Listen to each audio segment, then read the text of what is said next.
Lucas 24, 13 al 35, y he tomado prestado del texto del sermón para poder titular, del texto del Evangelio para titular el sermón, ¿no arde acaso nuestro corazón?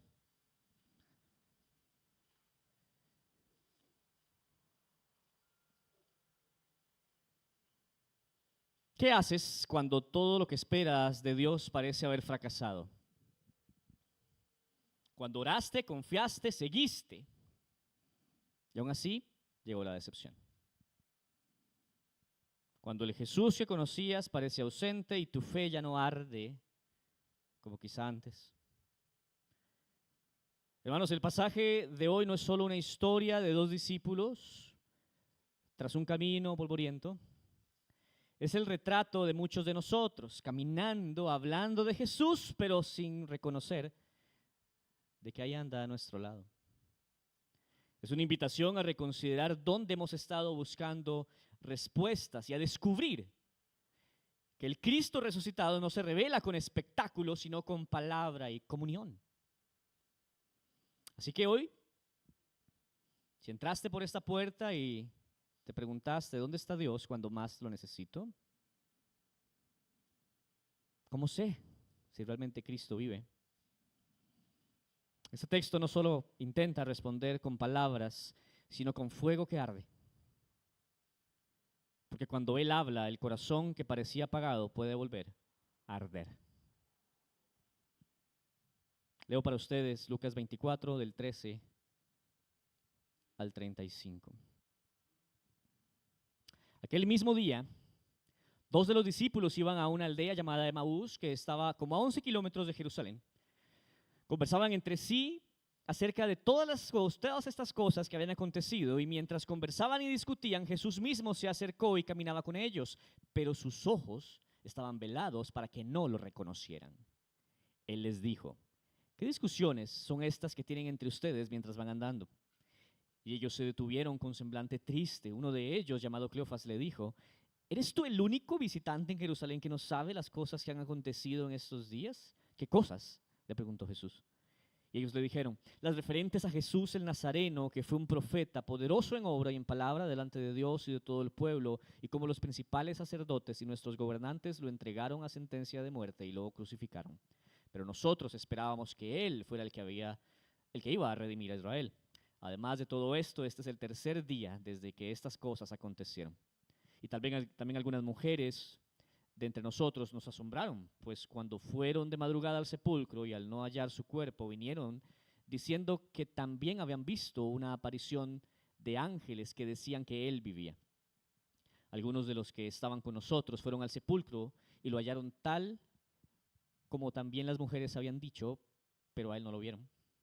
Entonces Jesús les dijo, oh insensatos y tardos de corazón para creer todo lo que los profetas han dicho. ¿No era necesario que el Cristo padeciera todas estas cosas y entrara en su gloria? Comenzando por Moisés y continuando con todos los profetas, les explicó lo referente a Él en todas las Escrituras.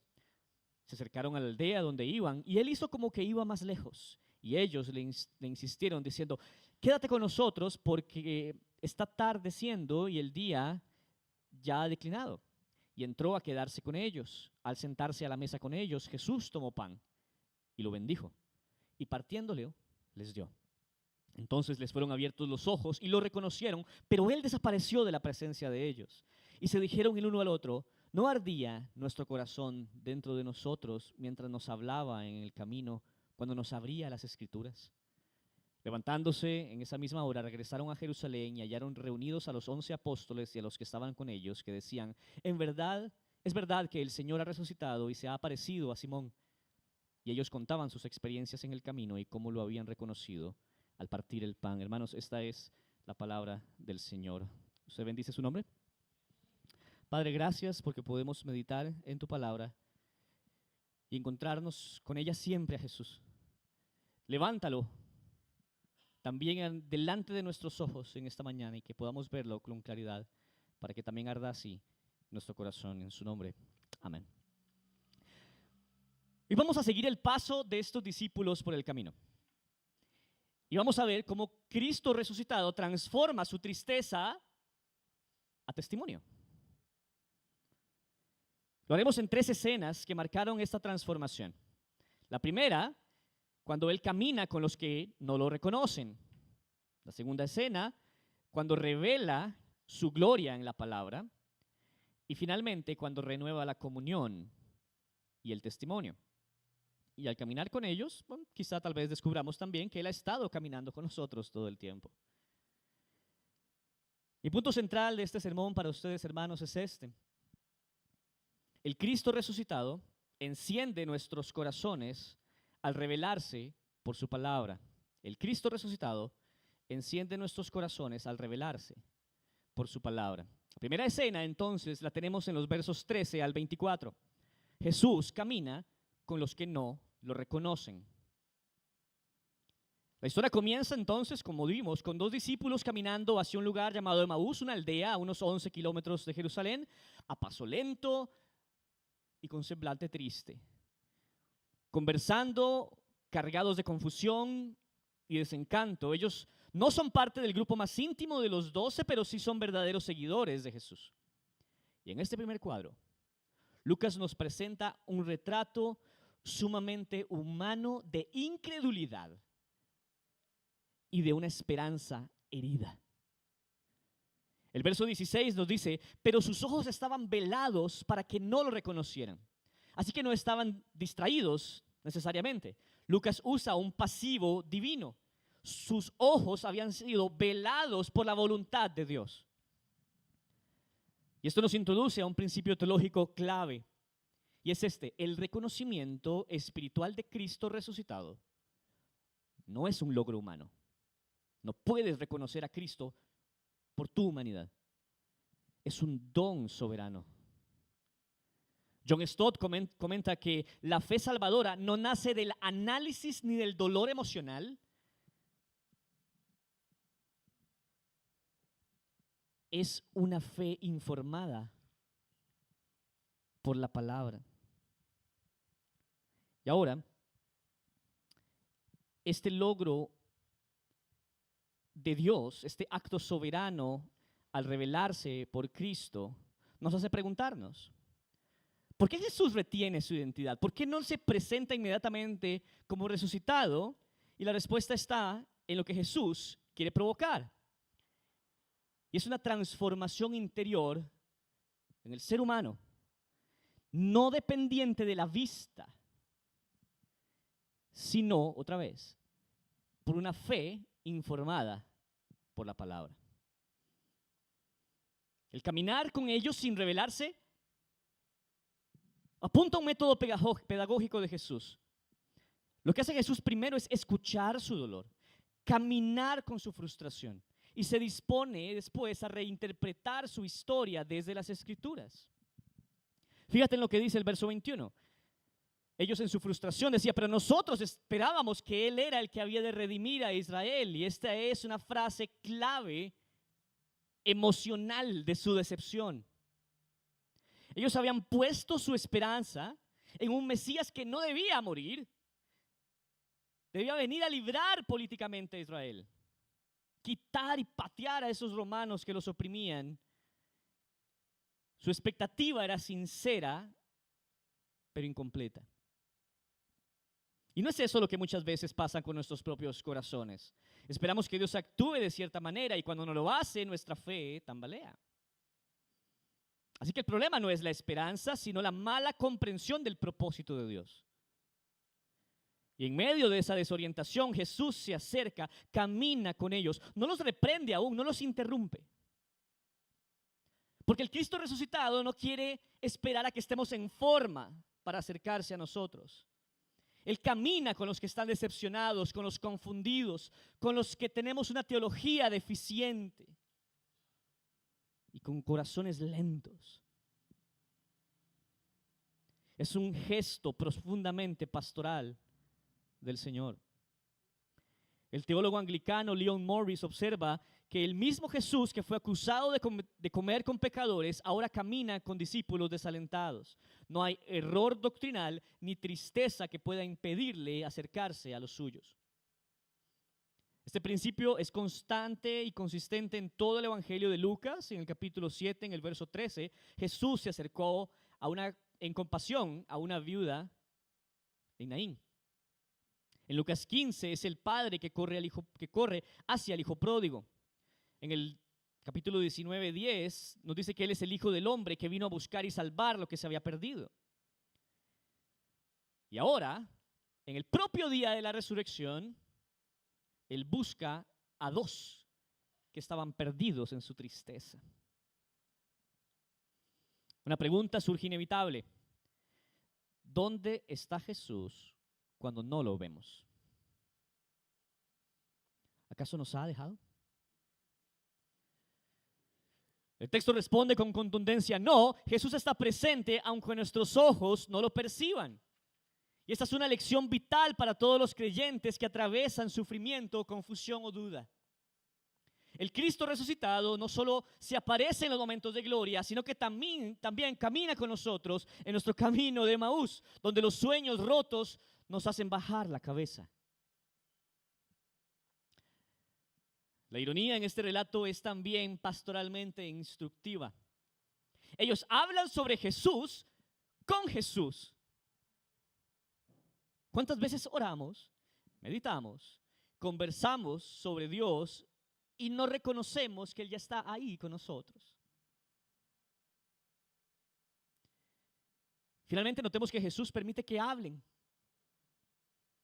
Les hace una pregunta: ¿qué discusiones son estas que tienen entre ustedes mientras van aquí? En el verso 17. ¿Acaso no sabe la respuesta? Por supuesto que sabe, pero les da espacio al desahogo. Les da espacio para sacar su decepción. Esto es porque Dios nunca es indiferente al dolor humano. Él nos escucha. Incluso cuando nuestras palabras están cargadas de frustración y nuestra teología no puede responder.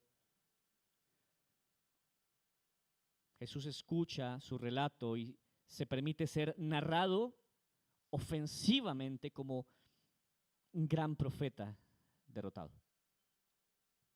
No los corrige, no aún. Los escucha, no los interrumpe, se acomoda a su paso. Porque antes de corregir su visión, va a encender sus corazones. Así que me pregunto, quizá hoy vienes así como estos discípulos. Caminas con una fe que arrastra los pies. No niegas a Cristo, no, pero tampoco lo ves obrando. El corazón se te ha ido apagando por decepción tras decepción que acumula. Una oración no respondida, un diagnóstico inesperado, una pérdida repentina o simplemente el cansancio acumulado de esperar que aquellos cambios que quieres que sucedan no se ven. Y uno se pregunta, ¿por qué Dios no hace algo visible? ¿Por qué no responde ya? Sirva este pasaje para recordarnos de que Dios no abandona, de que no te ha abandonado, aunque no lo veas. Está caminando con vos, incluso cuando tus ojos están velados. Él escucha tus conversaciones internas, tus desahogos, tus lamentos. Y aunque no lo entiendes todo ahora, el hecho de que Él camina a tu lado debe ser tu consuelo más profundo. Así que te animo a no interpretar su silencio como ausencia. Más bien vuelve a las Escrituras, abre tu corazón en oración, pídele lo que sus discípulos no sabían pedir: quédate conmigo. Y aunque no lo veas aún, Él ya está ahí. O quizá tu caso es ver a Jesús como una figura más histórica o religiosa. Admiras su vida, pero no entiendes por qué murió, ni qué sentido tiene su resurrección, ni menos qué relación contigo. Tienes preguntas legítimas. Me atrevo a asumir que hay heridas que te ha dejado la vida, la iglesia misma. El texto muestra que Jesús no se aparece solo a los convencidos. Él se acerca a los confundidos camina con quienes no entienden, con quienes tienen dudas, con los que se han alejado. Así que no necesitas venir teniéndolo todo claro para que Él se acerque. Necesitas estar dispuesto a que te escuche. Eso sí, luego dejarlo hablar. Hoy puedes empezar un camino como el de estos discípulos, no reconociéndolo todo, pero dando un paso hacia la conversación con Jesús. Y si lo haces con humildad, te aseguro que Él no solo caminará contigo, pero te mostrará quién es y que es digno de tu confianza. La segunda escena la tenemos en los versos 25 al 27. El enunciado de esta segunda escena es: Jesús revela su gloria en la palabra. Así que luego de escuchar la decepción de los discípulos, Jesús finalmente habla. Y lo hace con una firmeza que puede sorprendernos, pero es profundamente amorosa. Oh insensatos y tardos de corazón para creer todo lo que los profetas habían dicho, verso 25. No les dice ignorantes, no asume mala intención, les llama insensatos. Personas que no han usado bien la mente y el corazón para discernir lo que ya se les había enseñado. No tenían problema de falta de información, era falta de fe en lo ya revelado. Su diagnóstico es claro: no han creído todo lo que los profetas dijeron. Aquí Jesús no solo apunta a su incredulidad, sino a la parcialidad con la que leían las Escrituras. Ellos creían en un Mesías glorioso, pero no en uno sufriente. Y ese es el problema de muchos. Aceptan un Salvador poderoso, pero no uno crucificado. No es un error de ignorancia, solamente es un error de selección espiritual, porque querían redención sin cruz. Querían gloria sin sufrimiento, victoria sin sacrificio. Y por eso Jesús hace algo decisivo. En lugar de revelarse visualmente de inmediato y decir: hey, aquí estoy, Él va a la palabra, verso 27, comenzando por Moisés y continuando con todos los profetas. Les explicó lo referente a Él en todas las Escrituras. La palabra les explicó viene del griego, de donde también viene nuestra palabra hermenéutica, que es esta ciencia de interpretar el texto sagrado. Es decir, Jesús les hizo una interpretación bíblica completa, desde el Génesis hasta los profetas, mostrando que todo el Antiguo Testamento apuntaba en Él. Hermanos, no solo unas pocas profecías aisladas, todo se trata de Jesús en el Antiguo Testamento, y esa es una declaración teológica central de nuestra fe. Cristo mismo enseña que Él es el tema principal de toda la Biblia. Lo que hicieron los apóstoles después y lo que hacemos nosotros al predicar es seguir este modelo, mostrar cómo la historia bíblica desemboca en la persona y obra de Cristo. Oh, cuánto me hubiera encantado poder estar ahí escuchando al Señor. ¿Acaso no usted? Piper, el pastor John Piper, dice que la gloria de Cristo es el telón de fondo de toda la historia bíblica. Si no vemos a Cristo en las Escrituras, no las hemos entendido. John MacArthur añade: Jesús enseñó una hermenéutica cristocéntrica, desde donde Jesús siempre está en el centro de todo. Toda la Biblia se resume en su obra redentora. El Antiguo Testamento es un libro cerrado hasta que Cristo lo abre. Esta revelación, además, nos responde una pregunta crucial: ¿por qué no se reveló delante de sus ojos? ¿Por qué Jesús no simplemente dijo: soy yo? Porque Jesús quiere que su iglesia se base en la Escritura, no en apariciones. La fe de los discípulos no podía depender de una experiencia visual, debe depender del testimonio objetivo de la palabra de Dios. Esto prepara el fundamento para la iglesia. Como va a decir más adelante, ahí mismo en el capítulo 24, en los versos 44 y 45, Jesús abre sus mentes, dice, para que comprendieran las Escrituras. No les da visiones adicionales, no hace un espectáculo de sobrenaturalidad. ¿Qué les da? Comprensión de las Escrituras. Así quiere Jesús que la iglesia fundamente su fe. Estaba ahí y se veló a sí mismo para no opacar lo que él quería que capturara la atención de ellos. Algo que iba a quedar con ellos todo el tiempo. No la memoria de haberse visto sorprendidos de ver a Jesús caminando al lado de ellos, sino a que ha estado Jesús desde el Génesis caminando con todo su pueblo. Jesús entonces no comienza con su propia historia, comienza con Moisés, va al principio, que pudo haber tenido este estudio de Jesús. Posiblemente fue a Génesis 3:15 para decir cómo la simiente prometida aplastaría a la cabeza de la simiente de la serpiente. Quizá él se mencionó a sí mismo como el cordero que Abraham e Isaac usaron en Génesis 22. Quizá él mencionó el Éxodo como el verdadero libertador, mejor que Moisés. Quizá recordó los salmos que hablaban sobre él. Quizá les recordó que en Isaías 53 él es el siervo sufriente. No hay duda que este bosquejo que Jesús les dio fue una predicación expositiva en su máxima expresión. Se expuso a sí mismo en el texto. Y ese acto es profundamente pastoral, porque Jesús no solamente corrige. ¿Qué hace Jesús? Reinterpreta la historia desde la verdad del Evangelio. Esa es la fuerza de nuestra fe. Les da una nueva forma de leer su propia existencia, y esto es lo que hace el Cristo resucitado con nosotros también. Nos lleva de la interpretación humana a la revelación divina. Una nueva pregunta se plantea clave para nosotros.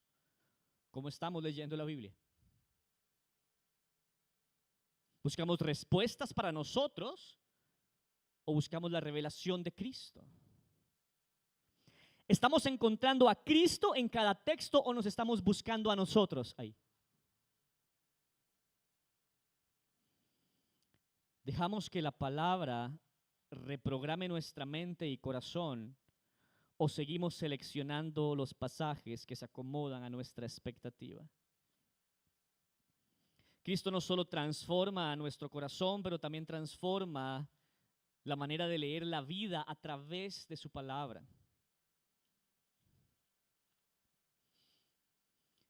Hermanos, vivimos en una cultura saturada de experiencias emocionales donde muchos buscan a Dios en lo extraordinario, en lo inmediato, en lo visible. Están dispuestos a mentir en cada culto con tal de hacer sentir bien a la gente que asiste ahí.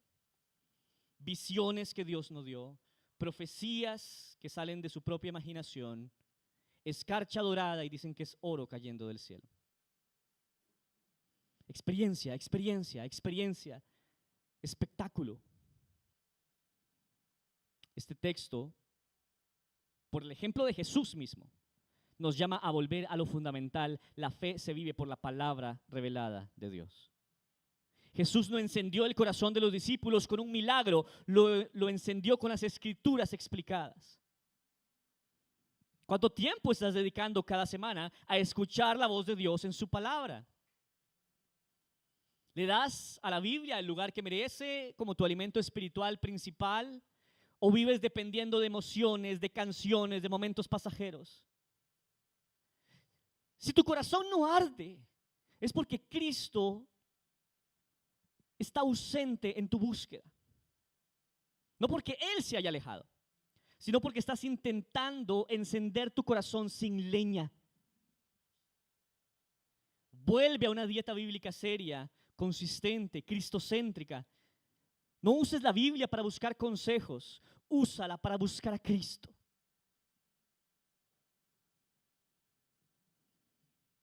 Puede que pienses que la Biblia es un libro viejo, difícil, aburrido, Algo que leían mis abuelos.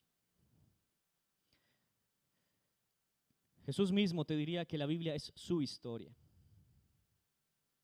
es su mensaje, es su rostro revelado a todas las generaciones. No lo vas a conocer con tus razonamientos lógicos ni con imaginaciones tuyas de quién sería Jesús, menos con las películas de Semana Santa. Tienes que dejar que la Escritura te lo muestre. ¿Te animas a abrir la Biblia con una nueva disposición? A decir, Jesús, si estás en estas páginas, muéstrame. Porque me voy a atrever a decirte esto, la historia de tu vida solo tiene sentido cuando se entiende dentro de la historia de redención que la Biblia cuenta. Solo ahí tienes propósito trascendental y eterno. Lo demás es hojarasca para el viento. Esto no es un libro, es la ventana del corazón mismo de Dios. Ábrela, pide su ayuda y empieza por el Evangelio. Cristo quiere revelarse ahí. La última escena del pasaje de esta mañana, de los versos 28 al 35, tiene por encabezado que Jesús renueva la comunión y el testimonio. Jesús renueva la comunión y el testimonio. Luego de haberles abierto las Escrituras en el camino de Emaús, los discípulos llegan con él. Y el verso 28 dice que él hizo como que iba más lejos. Es una pequeña frase aparentemente intrascendente, pero es profundamente significativa. El Señor no se impone, Él espera ser invitado. Su intención no es forzar su presencia, es generar deseo y hospitalidad. En un sentido teológico, Jesús actúa como lo hace con todos sus seguidores. Él toma la iniciativa de acercarse, pero honra cuando su presencia es buscada voluntariamente. Así que los discípulos, movidos por algo que todavía no pueden explicar, le dicen, quédate con nosotros. Y Jesús accede. Y mientras están ahí, en ese momento algo ocurre, porque están en la mesa con este extraño que caminó con ellos todo este rato y parecía que tenía muy buena Biblia.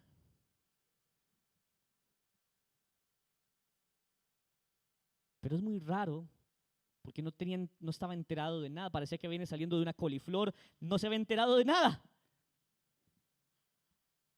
En esa mesa él toma el pan, lo bendice, lo parte y lo reparte. Y es ahí, solo entonces, que nos dice el verso 31, les fueron abiertos los ojos y lo reconocieron. Esta cena es un eco deliberado del relato de la última cena. La última vez que estuvieron todos juntos. Y aunque no se menciona el vino ni se instituye formalmente la cena del Señor, los gestos son los mismos. Toma, bendice, parte y da. Jesús, aunque huésped, actúa como anfitrión. Y en ese acto de comunión, en ese preciso momento, sus ojos finalmente se abren. John Stott dice que Jesús no se hace visible a través de la espectacularidad, sino de la familiaridad reverente. No se muestra en lo extraordinario, sino en lo íntimamente significativo. El verbo fueron abiertos está otra vez en voz pasiva divina. Fue Dios mismo quien permitió que lo reconocieran. Lo mismo que el verso 16, cuando Él había velado los ojos de ellos. Él puso el velo, Él lo quitó. Y ahora, tras la exposición bíblica y tras el gesto de comunión, la revelación está completa. Y eso es una respuesta a la pregunta que atraviesa todo el pasaje. ¿Cómo y cuándo se reconoce al Cristo resucitado? No es una aparición gloriosa. Es a través de la combinación de la escritura entendida y la comunión vivida. Y esta es una clave teológica central en la vida cristiana. La presencia de Cristo es reconocida allí donde su palabra es predicada y creída y donde su comunión es compartida. Y entonces, justo después del reconocimiento, Jesús desaparece. Yo me hubiera frustrado. Pero a diferencia de lo que podríamos esperar, ellos no se desesperan. No lo lamentan, no dicen, ¿por qué se fue? Verso 32, ¿qué dicen?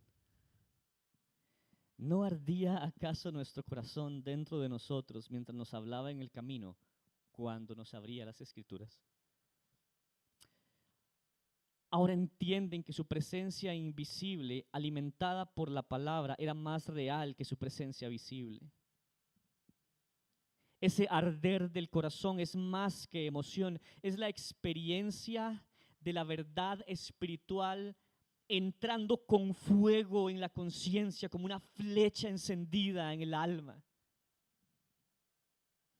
En el Antiguo Testamento el fuego representaba la presencia de Dios en muchos lugares, Éxodo 3, Primera de Reyes 18. Y ahora ese fuego interior es el sello de haber estado con Cristo. El teólogo y pastor R.C. Sproul comentó que no se trata de sentimentalismo.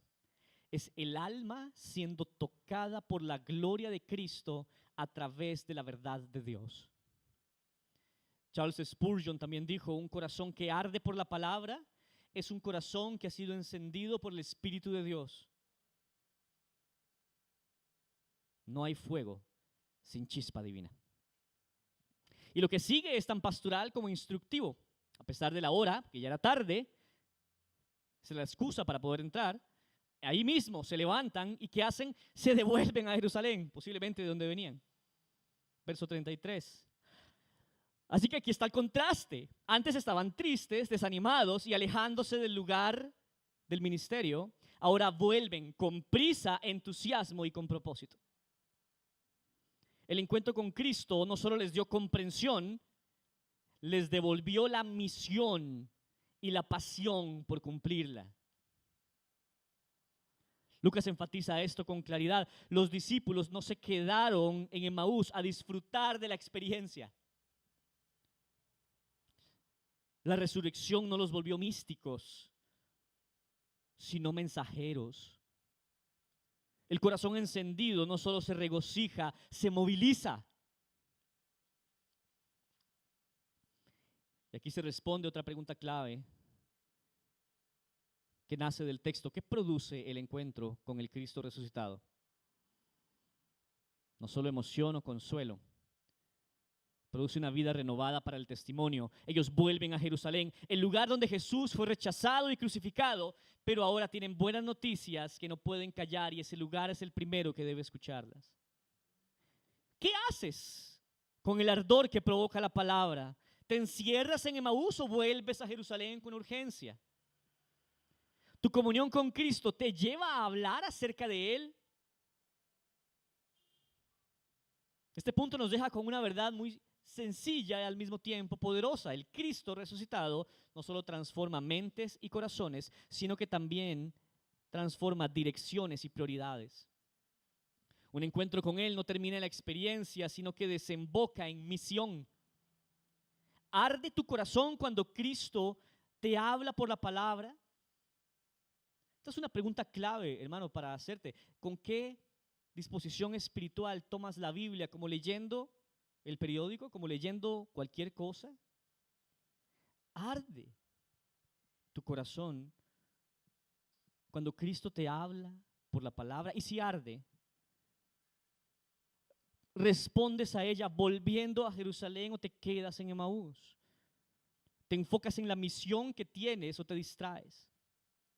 Demasiados creyentes quieren quedarse con la experiencia, en lo íntimo, en lo devocional, en el conocimiento, pero no dan el paso hacia el testimonio, hacia la obediencia pública, hacia el anuncio valiente. Estos discípulos no esperaron tener un plan evangelístico, se levantaron y no pudieron callar en contar lo que les pasó. Así que si Cristo ha revivado tu fe, Si te ha abierto los ojos y lo has encontrado en las Escrituras y en la comunión, ¿por qué no contarle eso a alguien esta semana? ¿Por qué no invitar a otro al camino? Quizá incluso puedas identificar a alguien que esté en su propio camino de Emaús y decirle, yo también estaba ahí, déjame contarte cómo mis ojos fueron abiertos. Puede que alguna vez hayas visto en otros una fe que te conmovió.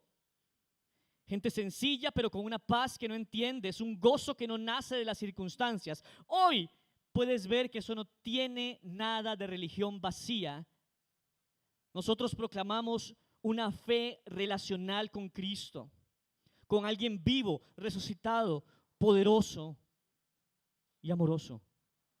Jesús no solo quiere informarte, quiere darte comunión. Él te invita a su mesa, a su pueblo, a su gracia, pero mejor aún, Él quiere cambiar la dirección de tu vida. Dejar Emaús y regresar a Jerusalén. Salir de la decepción y ser hallado cumpliendo una misión. No esperes más señales. Si tu corazón está ardiendo mientras oyes su palabra, este es el momento de creer. Él se deja reconocer por aquellos que lo invitan a quedarse.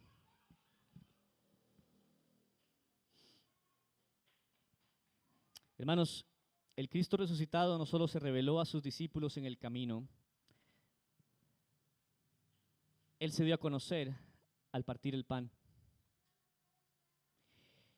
Y ese momento no fue simbólico únicamente, fue íntimo, fue real, fue transformador. El pan no era mágico, pero en ese gesto Jesús hizo visible lo que ya había encendido en sus corazones. Una fe que reconoce su presencia y se rinde en adoración. Por eso yo quiero que hoy pienses que quizá tus ojos han sido abiertos porque estaban velados, con un corazón frío o tal vez con una esperanza desilusionada, pero si en este camino, en la palabra predicada, tu corazón empieza a arder, quizá otra vez, el Señor te invita a sentarte en la mesa. Porque la Santa Cena, hermanos, no es solo un recordatorio de la cruz, es la proclamación viva de que Cristo ha resucitado y está presente con su pueblo y volverá. Amén. El comer este pan y beber esta copa es la declaración de que el mismo Jesús que caminó con los de Emaús, camina hoy con nosotros. La fe no se alimenta de apariciones, la fe se alimenta de su palabra en comunión, y eso es lo que estamos haciendo. Y la comunión se profundiza cuando recordamos que su cuerpo partido y su sangre fue derramada por nosotros. Así que ahora, como esos discípulos que lo invitaron a quedarse, yo te pido que invites hoy a Cristo a renovar tu comunión con Él. Que no solo arda tu corazón, sino que sepas descansar en su mesa. Para responder, hermanos, a esta palabra predicada, vamos a hacerlo como iglesia, participando juntos del pan y de la copa, proclamando que Cristo vivió, murió, resucitó y volverá por su pueblo. Amén. Amén. Para lograr esto, hermanos, yo le pido que usted y yo oremos en preparación de la participación de la cena, confesando delante de Él nuestro pecado y preparando así nuestras vidas para compartir de la comunión del pan, que es lo que Él quiere hacer con su pueblo.